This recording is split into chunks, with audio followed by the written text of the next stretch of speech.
US Secretary of State Antony Blinken spoke Sunday with Rwandan President Paul Kagame, during which he underscored the importance of implementing commitments made during a November 23rd Luanda mini-summit on peace and security. A statement says Blinken made clear to the Rwandan leader that external support to non-state armed groups in the DRC must end, including Rwanda's assistance to the M23, an armed group designated by both the United States and the United Nations. Rwanda's Foreign Minister Vincent Biruta responded on Twitter that the wrong and misguided approach of the international community continued to exacerbate the problem, and that responsibility should lie at the dysfunctional DRC government and its alleged support for the ethnic Hutu FDLR group.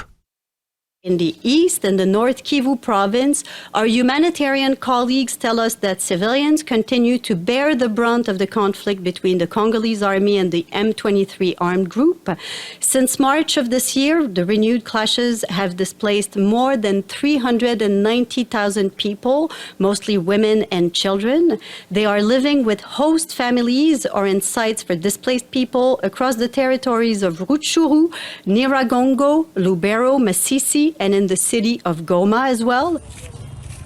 The DRC has the largest caseload in Africa of internally displaced persons at 5.5 million people,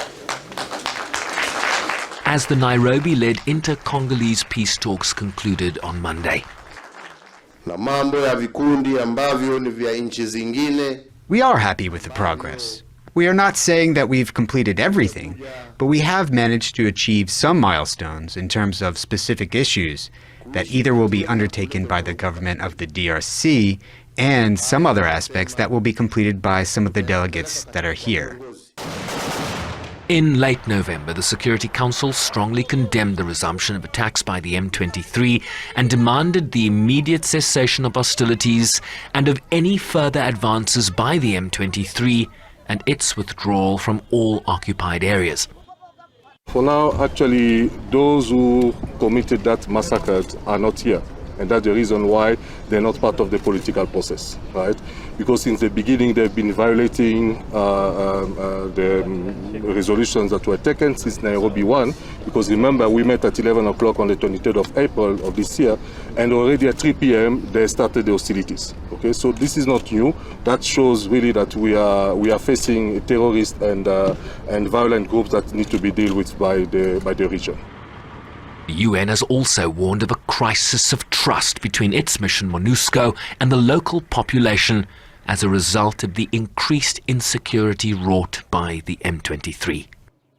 The head of the mission, Bintu Keita, earlier warned that the situation provided fertile ground for manipulation and stigmatization against MONUSCO that had led to violent demonstrations targeting blue helmets in the country. She's due to brief the Security Council on Friday.